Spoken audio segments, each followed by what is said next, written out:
नमस्कार मित्रांनो, आज आपण एका रिझल्टसाठी एका कांद्याच्या जबरदस्त रिझल्ट बघण्यासाठी आज आलेलो आहोत. तर आज आपण कुठे आलो आणि कोणता तालुका, कोणता जिल्हा आणि गाव कोणता आहे आणि हा रिझल्ट, कांद्याचा रिझल्ट कसा आलेला आहे हे त्यांच्या स्वतःच्या तोंडून, म्हणजे ज्यांचं क्षेत्र आहे आणि ज्यांचा कांदा आहे त्यांच्या तोंडून आपण ऐकूया मग रिझल्ट कसा आला. तर नमस्कार. आपलं गाव कुठलं? माझं नाव अमोल मोहन मोरे, गाव करीचखेडा, तालुका धाराशिव, जिल्हा धाराशिव जिल्हा धाराशिव.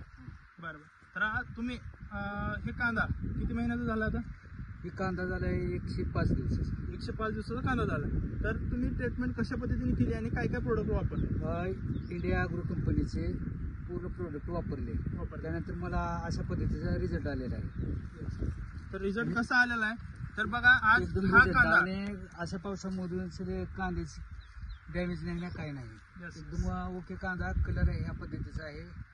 सगळ्या शेतकऱ्यांनी हे इंडिया ॲग्रोचे प्रोडक्ट वापरावे. आणि असा माझा प्लॉट 2 एकरचा आहे. 2 एकरचा प्लॉट आहे आणि जबरदस्त बघा इकडे दाखवा सर. आज हा कांदा एका हातामध्ये बसत नाही, असं जबरदस्त गड्डी झालेला आहे आणि पात अजून पूर्ण हिरवे. हे अजून पात पूर्ण ह्याच्यामधले सगळे कंटेंट्स असतील किंवा आपले ह्यातले सगळे जे काय हे विटॅमिन असतील हे सगळे पूर्ण कांद्यात उतरेपर्यंत आणि ह्यातले पूर्ण अन्नद्रव्य ह्याच्यामध्ये उतरून हे अजून कांदा फुगायचा आहे.